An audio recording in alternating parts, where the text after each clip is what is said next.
Well, welcome.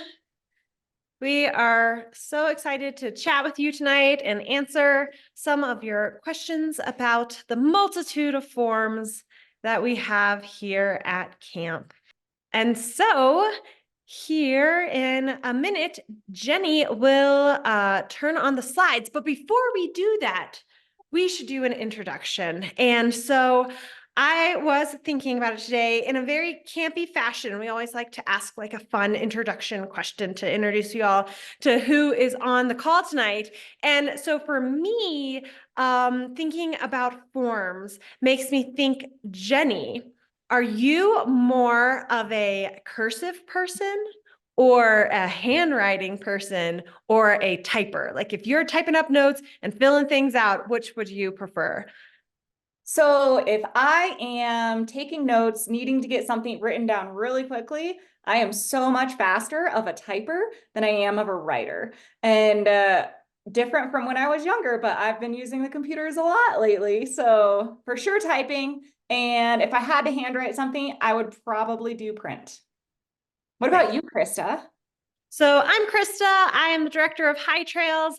And before every interview with all of the counselors that we interview, I give them a warning that I am the slowest typer I know. And I took typing classes. I took typing in high school, like on computers.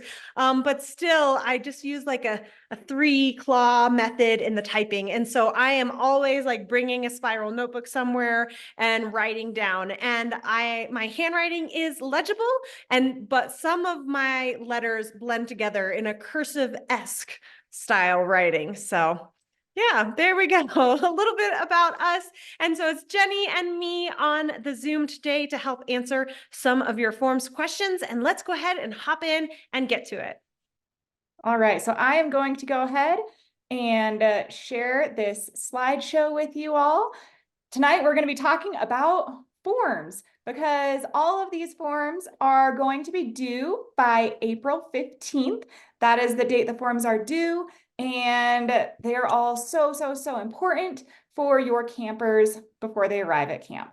And so the types of forms that we're going to be talking about, we're going to talk about what Camp in Touch is and what the companion app is.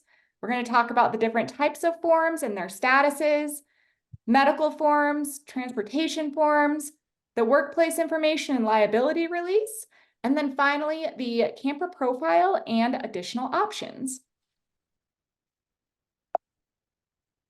And so the way that you can access forms is through either the companion app or through your Camp in Touch. And so all of you guys who are on this Zoom right now have children who are enrolled, which means you've already filled out the camper application. And the way to access the forms is exactly the same way that you accessed your camper's application to fill that out. And so when you logged in and you had your email address and your password, same thing, same email, same password. And when you log into your Camp in Touch, you will see this list where it says the forms dashboard. And all you have to do is click on forms and documents, and that will show you the list of forms that are due. The companion app is really great because it's an app that you can download on your phone, and you can actually just take pictures of all of these forms that need to be filled out to upload them directly to your account. And Companion also has a great facial recognition feature. So if you upload a picture of your kiddo, then it will know their faces and it can automatically send you pictures each week while we are at camp, specifically of your kids, instead of having to go through the whole like 500 photos that we upload each week. So that's a little bit about the companion app. And then once you log in, you're going to see a list of forms after you click on that forms and documents button. And you'll notice that some of these forms look like they're bolded. Some of them look like they're not bolded. Some are green, some are red, some are black. And so we're going to go through the difference of them. So first of all, you'll notice the little icon next to the form name. And so if it looks like a little computer, that means it's a super easy form to fill out because it is a web-based form, and you can just fill it out directly on the Companion app or on your computer. If it looks like it has that little barcode symbol next to it, that means that we actually need that form to be printed out and signed, filled out, and uploaded. Most of those forms are going to be forms that you'll need your physician or doctor to sign. And so that's why they need to be printed and then re-uploaded again. And you'll notice that on the right-hand side, you'll see that little upload button. And that's what you'll click to be able to access your computer's files to be able to upload that document once you put it on there, or directly from your phone as a photo. So then you'll notice the bold and not bold forms. So if you look on here, these top four, the camper profile, transportation, liability release, physician's exam, and immunization form, those are all in bold, and that means that they are required for every single camper. But then when we look down at the permission for medical administration, allergy and asthma self-carry, and the immunization exempt forms, those are not required for every camper. They are only required if they apply to your camper specifically. For example, if your camper is allergic to bees and carries an EpiPen, they need to have that allergy self-carry contract filled out. But if you don't have any of those allergies and you're not going to be bringing an inhaler, you don't have exemptions for immunizations, just leave those blank, don't fill them out, and don't worry about them at all. So then getting into the colors. All of these forms are going to start off black on your dashboard, and that means that they are unsubmitted and you have not done anything with them yet. Once they are submitted, you'll notice that they've been submitted and it'll say submitted, but you actually have to wait for them to say received before it turns green, because we actually go through every single form for every single camper to make sure that the appropriate information is filled out. And once we've approved it, then it will turn green and show as received and it has been accepted. If it looks red, like if you'll notice the second form on this list is the transportation form and it says incomplete. That's what the red means, is you tried to submit it, but it didn't work how it was supposed to. It's not completed. Most often you'll see this on the transportation form, and we'll talk about that a little bit later. It really just has to do with baggage for the most part, for why usually those show incomplete. So then we are going to go into the medical forms. Krista. Yes. So there are a number of different medical forms that get filled out for camp. And the first type we're going to talk about are the web-based parent submitted medical forms.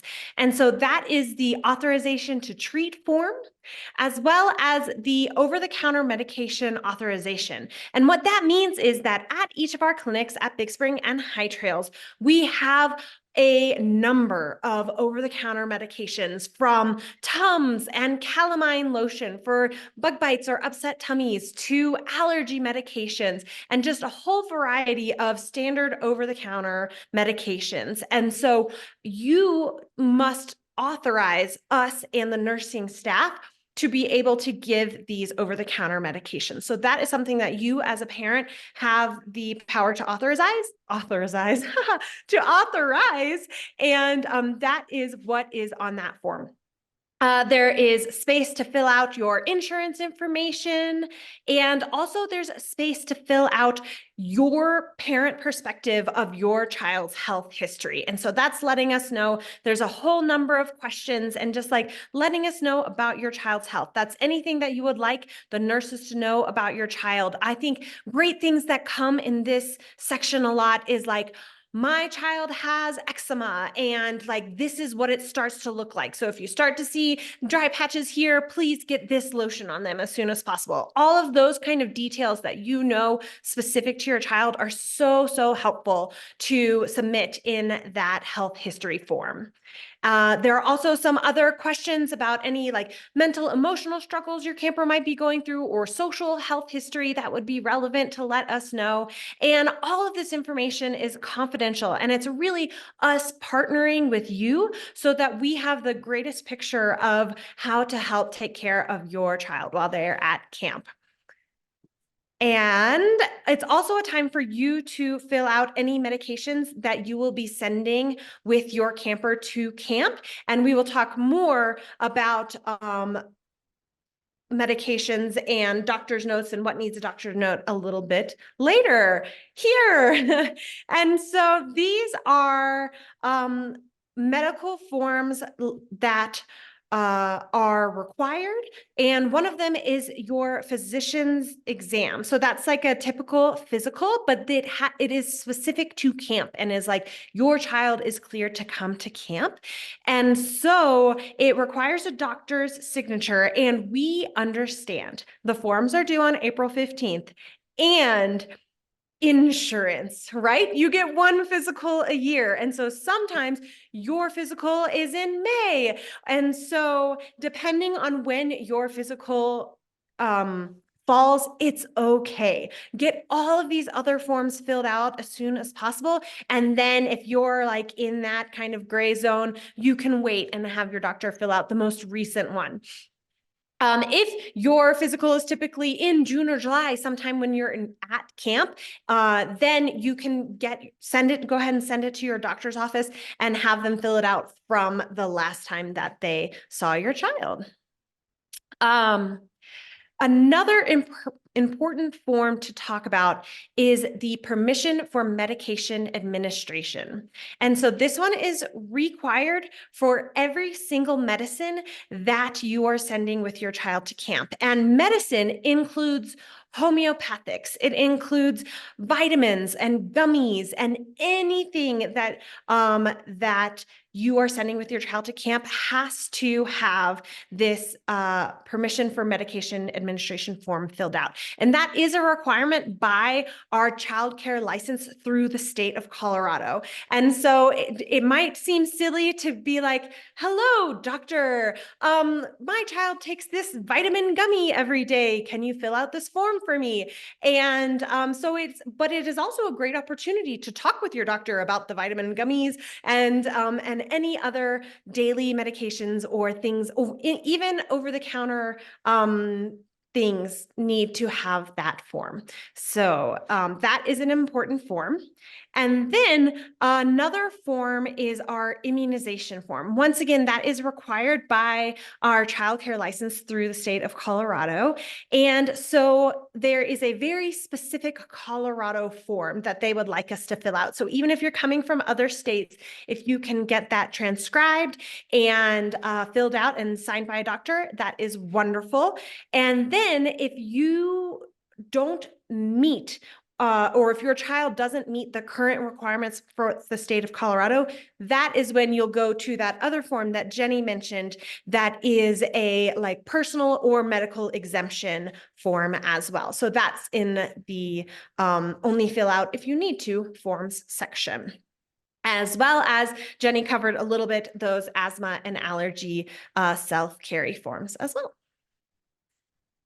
And so now with the transportation forms, the transportation form, for me personally, as the travel coordinator, it is super, super important that you fill out the transportation form. And it is a web-based form, so you do not necessarily have to send us a screenshot of the flights or anything like that, because you'll be able to put all of that information directly into the form.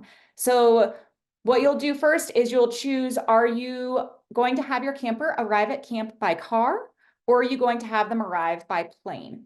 And so if you are arriving by car, then it's going to give you the option for what time would you like to arrive.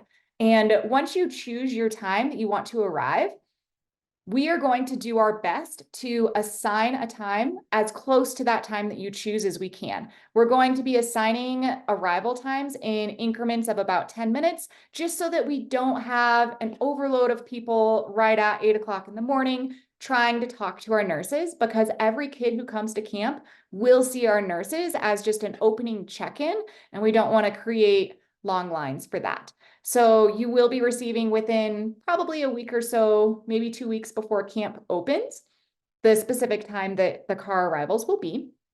And then for airplanes, you'll have the opportunity to put in both your flight number as well as your confirmation number. You'll be able to let us know if your child is coming as an unaccompanied minor or not. And that is really helpful for us just to know if they're unaccompanied or not. because it makes a difference for how we get through security. And but that being said, it doesn't matter if it's a 16-year-old JC or Outbacker who is coming and flying and they are not an unaccompanied minor, or if it is an 8-year-old junior for their first time at camp. We will meet every single camper at their gates, and we're going to be wearing bright orange t-shirts so they know how to recognize us. We'll help them get their bags, hang out with them, make sure they have food before loading up on charter buses to come back to camp.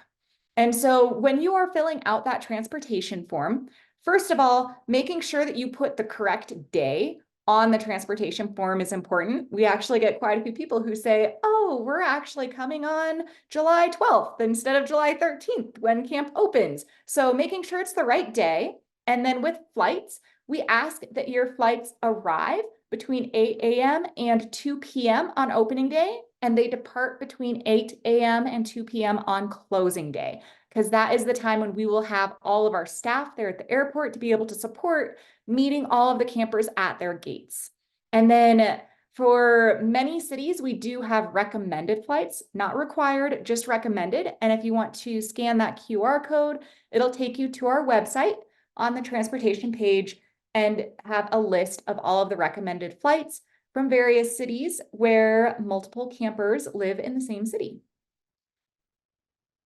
And for unaccompanied minors, all airlines are going to ask for who is picking this kid up at their final destination. And so if your child is flying into Denver International Airport, you're going to list Taylor Indrabo, and she is one of our year-round staff members. So that's why her address is 2000 Old Stage Road, same address as camp. And her email address and phone number is on there as well. And then if your child is going to be flying into Colorado Springs Airport, you'll list Carly, and she is also one of our year-round staff members. And so she also resides at 2000 Old Stage Road, and you'll put her information down. And this information is also available on our website as well.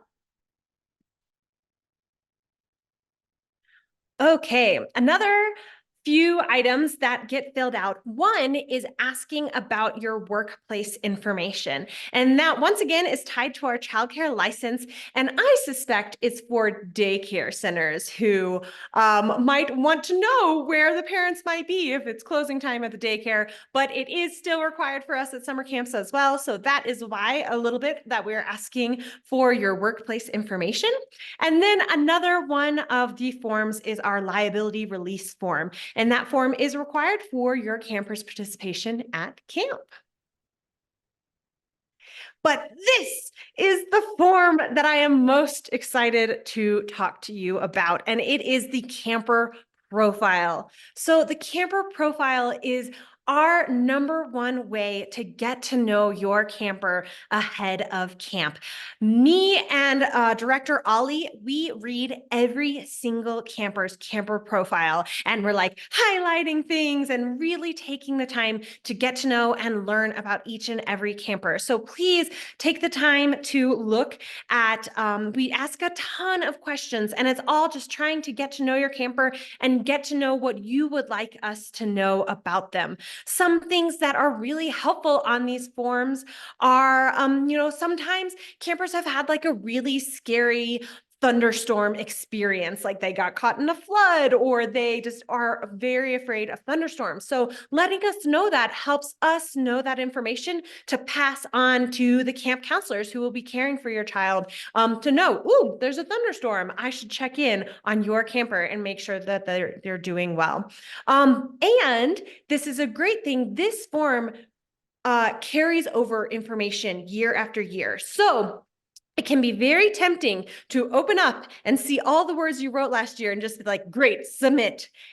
And your child might now be 14 and no longer afraid of the thunderstorms or no longer worried about certain things like homesickness and might have more social dynamics happening at school. It's really great to know if this year of middle school was a really tough year in middle school, and like to be looking out for some of those coping mechanisms that your camper might have formed in those middle school years, and so that we can help them to build those friendships and challenge themselves and thrive at camp. So tons and tons of great questions. And another thing that I absolutely love, while I love logging in and seeing a 14-year-old camper's junior picture from when they were 9. It's so cute and fun, but it's also really helpful for us as we are getting to know the campers and working on memorizing names and faces to have an updated photo of your camper. So if you can update a photo, we absolutely love that as well.